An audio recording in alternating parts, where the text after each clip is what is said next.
Audiobook do livro Confiando em Deus, mesmo quando a vida nos golpeia, aflige e fere, de Jerry Bridges. Prefácio.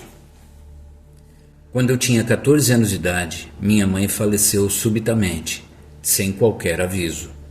Eu estava no quarto ao lado e corria tempo de ver seu último suspiro. Fiquei desorientado e me senti arrasado. Meu irmão mais velho estava estudando fora e meu pai também estava muito abatido para poder me ajudar. O pior de tudo, eu não sabia como me voltar para Deus nos momentos de crise.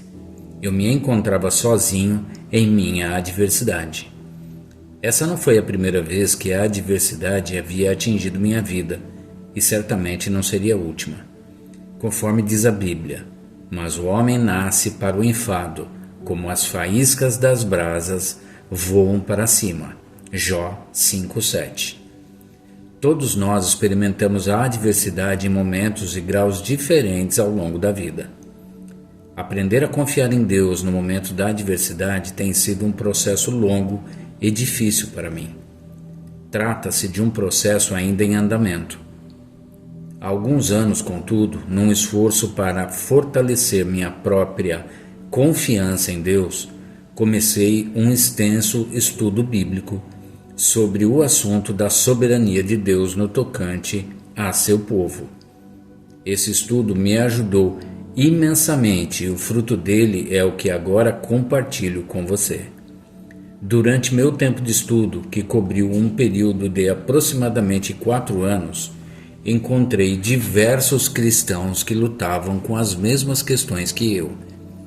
Será que Deus controla as circunstâncias da nossa vida? Ou será que coisas ruins acontecem simplesmente porque vivemos num mundo amaldiçoado pelo pecado? Se Deus realmente controla as circunstâncias da nossa vida, por que Ele permitiu que meu amigo tivesse câncer? Será que posso realmente confiar em Deus quando as coisas pioram em diferentes áreas da minha vida? Sendo assim, este livro nasceu no resultado de tratar das necessidades existentes em minha própria vida e perceber que muitos outros cristãos possuem perguntas e dúvidas semelhantes. Ele foi escrito a partir da perspectiva de um irmão e companheiro para todo aquele que já se sentiu tentado a perguntar: posso realmente confiar em Deus? Confiando em Deus foi um livro difícil de escrever. Por um lado, tornei-me bem mais ciente da ampla ocorrência de adversidades ao meu redor. Eu não havia percebido de modo tão preciso quanto faço hoje a ampla natureza do sofrimento e da dor, especialmente entre cristãos. Como resultado dessa percepção mais ampliada do sofrimento ao meu redor, eu me surpreendi perguntando com frequência: será que eu realmente acredito naquilo que estou escrevendo? Outra dificuldade para mim foi a percepção de que muitos dos meus amigos experimentaram adversidades bem maiores que as minhas. Quem sou eu para procurar escrever ensinamentos de instrução e encorajamento a outros que passaram por situações muito mais difíceis do que as que eu passei? Minha resposta a essa pergunta é a percepção de que a verdade da palavra de Deus e o encorajamento que ela é capaz de dar não dependem da minha experiência. Não escrevi este livro sobre as minhas experiências, que não são nada incomuns. Escrevi este livro como um estudo bíblico sobre Deus e sua soberania, sabedoria e amor, e como esses 3 elementos afetam toda a adversidade que enfrentamos. Confiando em Deus foi escrito para o cristão comum que não experimentou necessariamente alguma grande catástrofe, mas que passa frequentemente por adversidades e tristezas comuns da vida. Um aborto espontâneo, a perda de um emprego, um acidente automobilístico, um filho ou uma filha rebelde ou um professor injusto na faculdade. Tais eventos não se tornam a primeira página da nossa vida. Aliás, eles se encontram normalmente enterrados dentro de um coração ferido e confuso. Por serem mais comuns, normalmente redundam em pouco apoio de oração de nossos amigos cristãos. Espero de coração que nenhuma das afirmações que faço nos capítulos a seguir possam parecer respostas superficiais e fáceis para os difíceis problemas da adversidade e do sofrimento. Não existe resposta fácil. A adversidade é difícil até mesmo quando sabemos que Deus está no controle das circunstâncias da nossa vida. Na realidade, por vezes, essa consciência acaba até agravando a dor. Perguntamos: se Deus está no controle, por que Ele permitiu que isso acontecesse? O propósito deste livro, portanto, é duplo. Em primeiro lugar, desejo glorificar a Deus reconhecendo sua soberania e sua bondade. Em segundo lugar, desejo encorajar o povo de Deus ao demonstrar, a partir das Escrituras, que Deus está no controle da nossa vida, que Ele realmente nos ama e que Ele opera em toda circunstância da nossa vida para o nosso supremo bem. O leitor perceberá uma variedade de citações de outros escritores. Este livro, a despeito disso, não é meramente a síntese do ponto de vista de terceiros. As convicções básicas declaradas nestes capítulos são o resultado do meu estudo bíblico pessoal, feito ao longo de anos. Entretanto, devo creditar aos escritores citados a minha dívida de gratidão pela palavra de ânimo e, em alguns casos, pelo esclarecimento da minha compreensão acerca de algumas dessas verdades. Desejo expressar minha apreciação a uma série de pessoas que contribuíram para a composição desta obra. A Don Simpson, meu amigo e editor, que me encorajou, me ajudou e por vezes questionou minhas conclusões à medida que trabalhávamos juntos nestes capítulos. Ao Dr. J.I. Packer, que concordou graciosamente em revisar alguns dos capítulos chaves para verificar a precisão teológica, embora ele não deva ser responsabilizado pelo resultado final.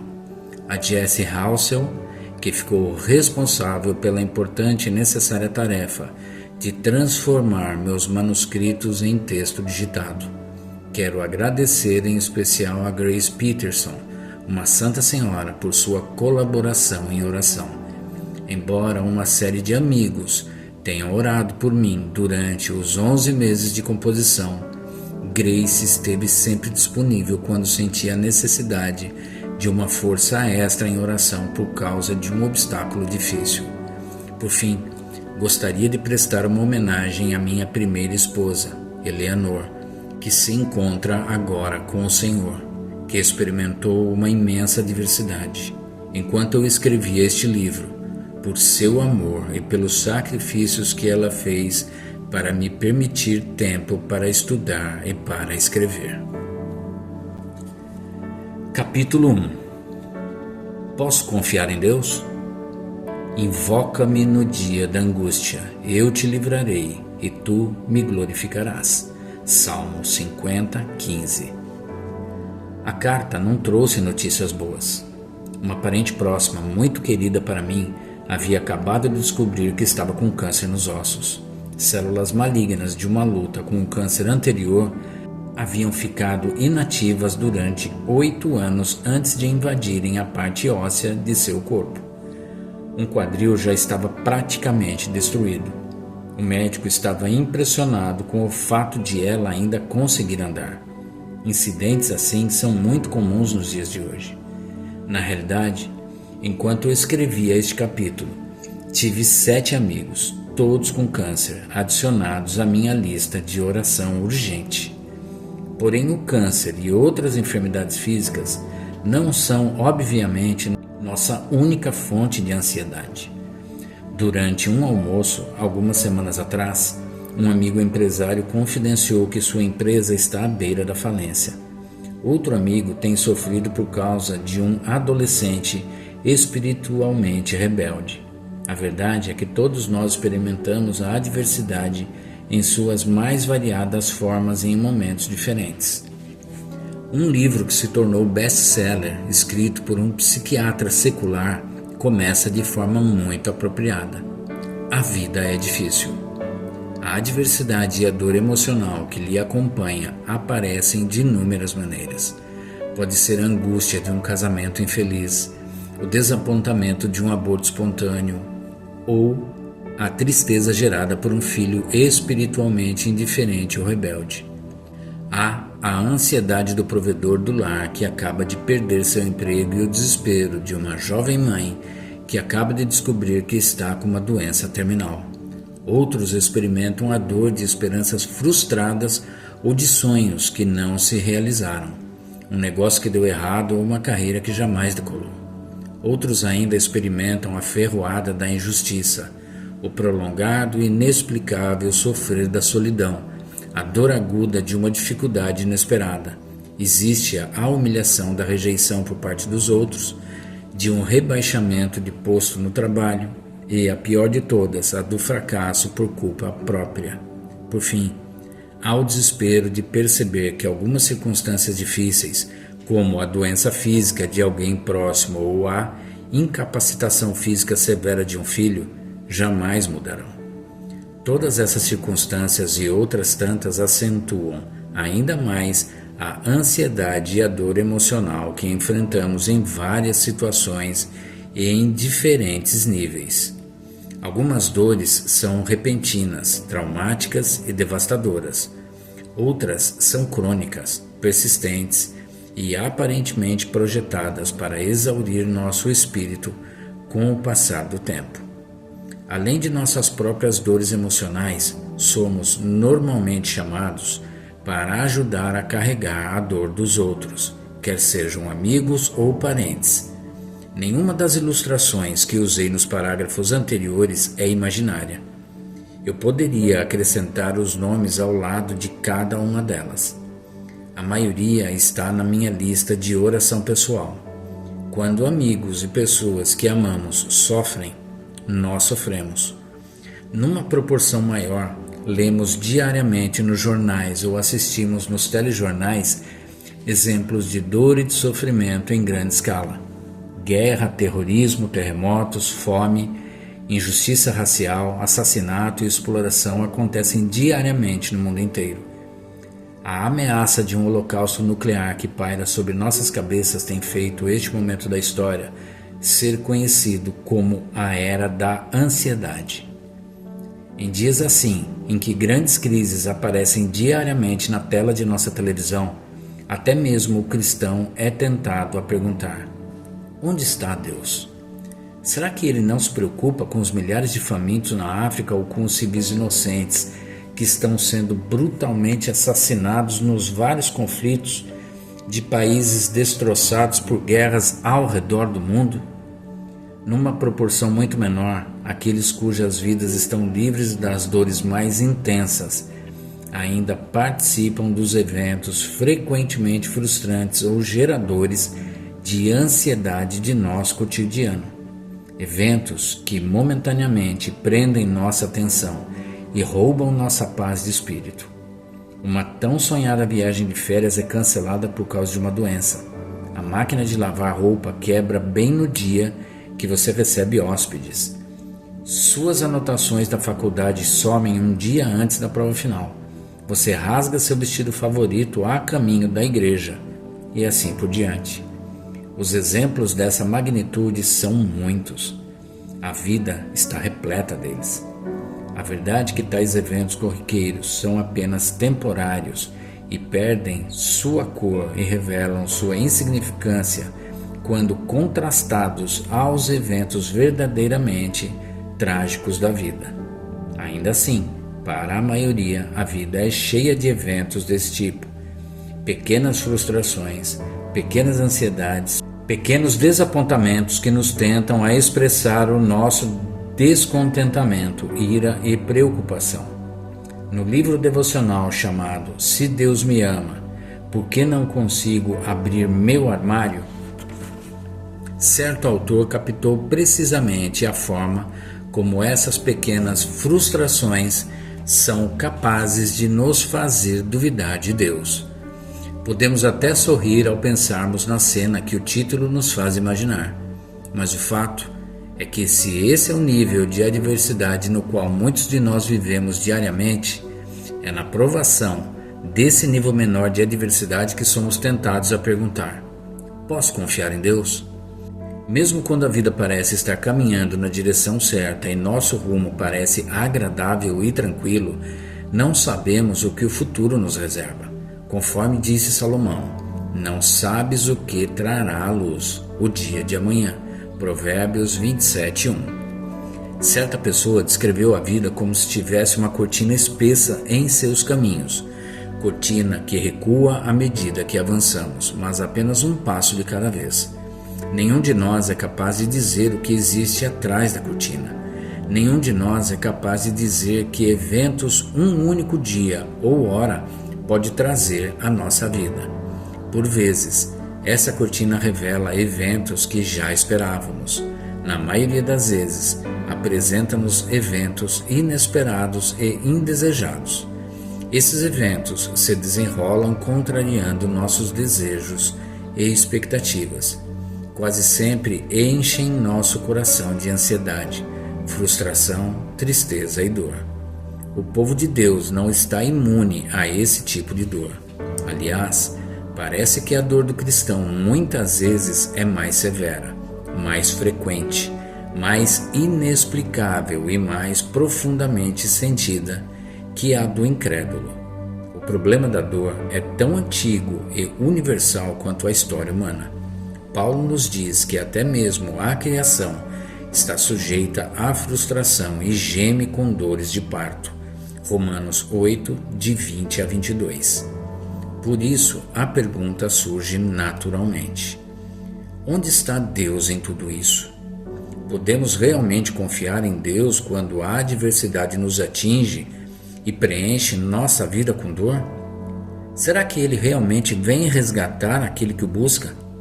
Será que Ele, conforme o Salmo no início do capítulo afirma, livra aquele que o invoca no dia da angústia? Será que o amor infalível do Senhor cerca a pessoa que nele confia? Salmos 32:10. Posso confiar em Deus? Antes de tentar responder, repare que a pergunta possui dois possíveis significados. Primeiro, eu posso confiar em Deus? Em outras palavras, Ele é confiável no momento da adversidade? Porém, o segundo significado também é crucial. Eu posso confiar em Deus? Será que eu possuo um relacionamento tal com Deus e tal confiança nele a ponto de crer que Ele está comigo em minha adversidade, embora não enxergue qualquer evidência da sua presença e de seu poder? Não é fácil confiar em Deus nos momentos de adversidade. Ninguém gosta de dor e quando ela surge, queremos nos ver livres dela o quanto antes. Até mesmo o apóstolo Paulo suplicou a Deus 3 vezes para que removesse o espinho em sua carne antes de finalmente descobrir que a graça de Deus lhe era suficiente. José implorou ao copeiro do faraó: me faças sair desta casa. Gênesis 40:14. O escritor de Hebreus afirma com toda transparência, toda disciplina, com efeito, no momento não parece ser motivo de alegria, mas de tristeza. Hebreus 12:11. Enquanto escrevia este capítulo, experimentei um momento de adversidade em que tive dificuldade em confiar em Deus. No meu caso, foi uma doença física que agravou uma enfermidade crônica. Surgiu num momento bastante inconveniente durante várias semanas. Não respondeu adequadamente ao tratamento médico que tentamos. Ao longo daquelas semanas, enquanto orava continuamente a Deus pedindo alívio, fui lembrado das palavras de Salomão: atenta para as obras de Deus, pois quem poderá endireitar o que ele torceu? Eclesiastes 7:13.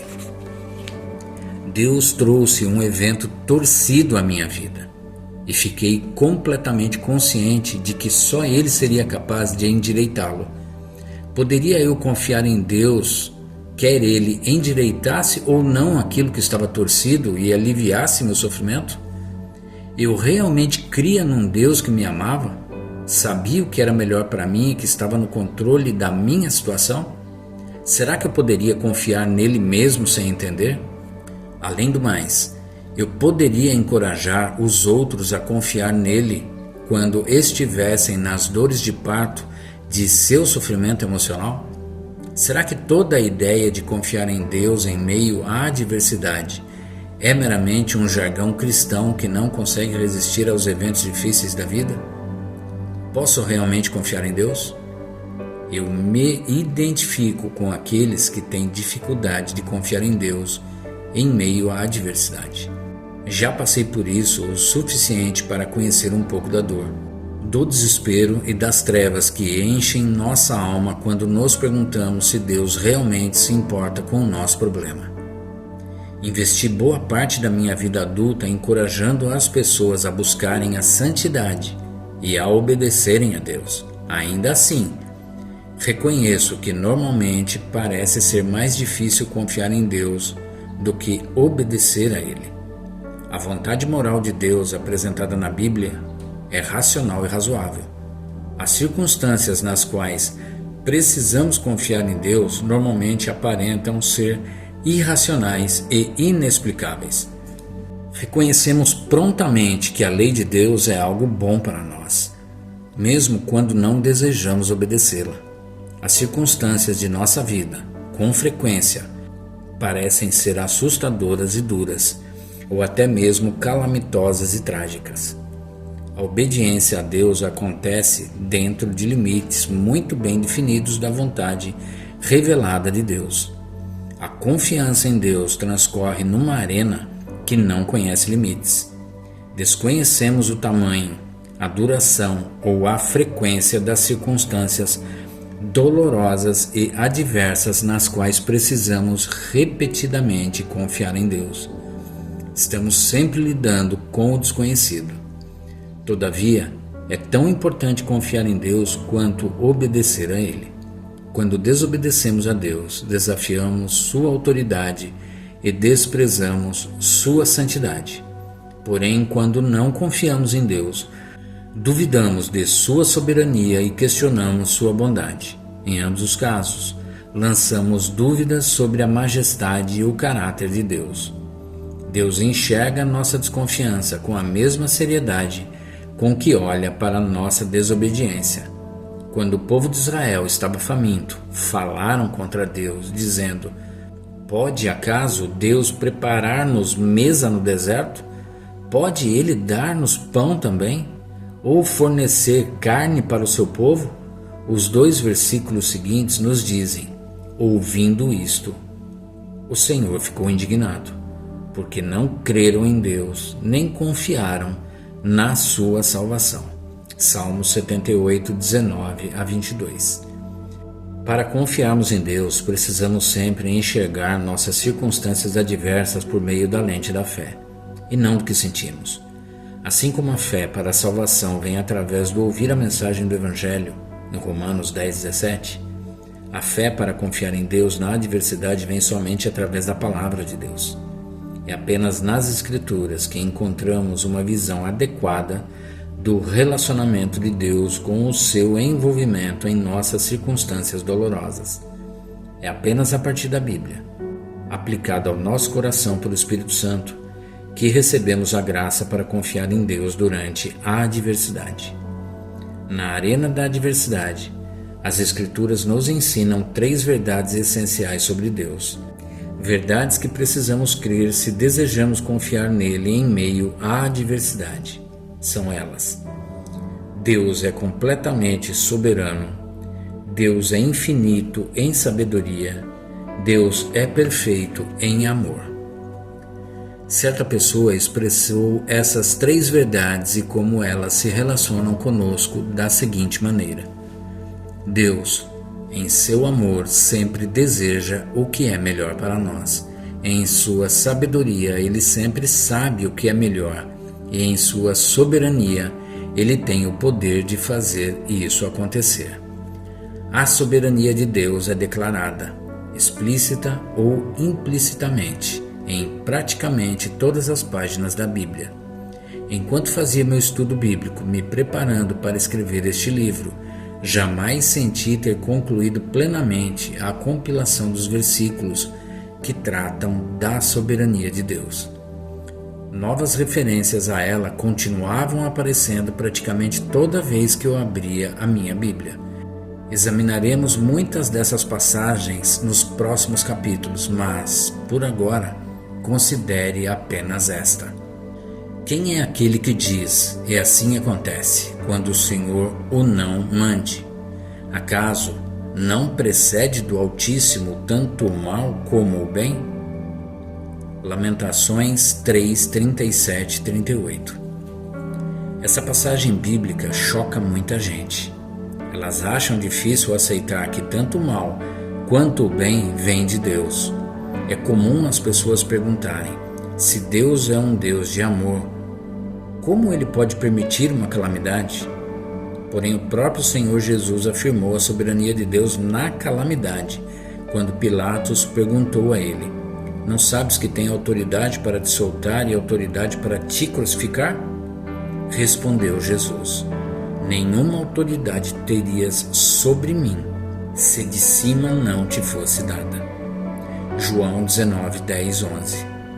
Jesus reconheceu o controle soberano de Deus sobre sua vida. Pelo fato do sacrifício do Filho de Deus por nossos pecados ser um ato de amor tão surpreendente para conosco, temos a tendência de ignorar que o sacrifício foi, para Jesus, uma experiência excruciante bem além do que somos capazes de imaginar. Para Cristo, em sua humanidade, foi uma calamidade tão grande que ele orou: meu Pai, se possível, passe de mim este cálice. Mateus 26, 39. Mas ele não hesitou em sua afirmação acerca do controle soberano de Deus. Em vez de ficar chocado com a afirmação bíblica da soberania de Deus ser tanto para o bem quanto para a calamidade, o cristão deveria ser consolado por ela, qualquer que seja a nossa calamidade ou adversidade particular. Podemos ter a certeza de que nosso Pai possui um propósito amoroso nela. Como disse o rei Ezequias: eis que foi para minha paz que tive eu grande amargura. Isaías 38, 17. Deus não exercita sua soberania de maneira caprichosa, mas apenas de uma maneira que seu amor infinito julga ser melhor para nós. Jeremias escreveu: pois, ainda que entristeça alguém, usará de compaixão segundo a grandeza das suas misericórdias, porque não aflige, nem entristece de bom grado os filhos dos homens. Lamentações 3, 32 e 33. A soberania de Deus também é exercida em infinita sabedoria, muito além da nossa capacidade de compreensão. Após Paulo avaliar o lidar soberano, mas inescrutável de Deus com o seu próprio povo, os judeus, o apóstolo se prostra diante do mistério das ações de Deus com as seguintes palavras: ó profundidade da riqueza, tanto da sabedoria como do conhecimento de Deus! Quão insondáveis são os seus juízos e quão inescrutáveis os seus caminhos. Romanos 11, 33. Paulo reconheceu o que nós precisamos reconhecer se quisermos confiar em Deus. O plano de Deus e sua maneira de executar seu plano estão normalmente além da nossa capacidade de compreensão e entendimento. Precisamos aprender a confiar quando não entendemos. Nos capítulos seguintes, exploraremos mais a fundo essas três verdades: a soberania, o amor e a sabedoria de Deus. Porém, o propósito primeiro deste livro não é explorar estas verdades maravilhosas. O propósito principal é nos tornarmos tão convictos dessas verdades que nos apropriaremos delas em nossas situações diárias, de forma que aprenderemos a confiar em Deus em meio ao nosso sofrimento, seja ele qual for. Não faz diferença se nossa dor é corriqueira ou traumática, temporária ou interminável, independente da natureza de nossas circunstâncias. Precisamos aprender a confiar em Deus se desejamos glorificá-lo através delas. Eis um pensamento final antes de começarmos nossos estudos a respeito da soberania, do amor e da sabedoria de Deus. Para que confiemos em Deus, precisamos conhecê-lo de maneira íntima e pessoal. Davi disse no Salmo 9:10: Em ti, pois, confiam os que conhecem o teu nome, porque tu, Senhor, não desamparas os que te buscam. Conhecer o nome de Deus é conhecê-lo de maneira íntima e pessoal. É mais do que simplesmente conhecer fatos a respeito de Deus. É envolver-se em um relacionamento pessoal mais profundo com Ele, como resultado de buscá-lo em meio ao sofrimento pessoal e descobrir que Ele é digno de confiança. Somente quando conhecermos a Deus dessa maneira pessoal é que seremos capazes de confiar nele. Enquanto você lê, estuda os capítulos seguintes e relaciona aquilo que aprende sobre Deus às suas próprias situações, ore pedindo ao Espírito Santo que capacite você a ir além dos fatos sobre Deus, para assim conhecê-lo melhor. Então, ser capaz de confiar nele de maneira mais completa.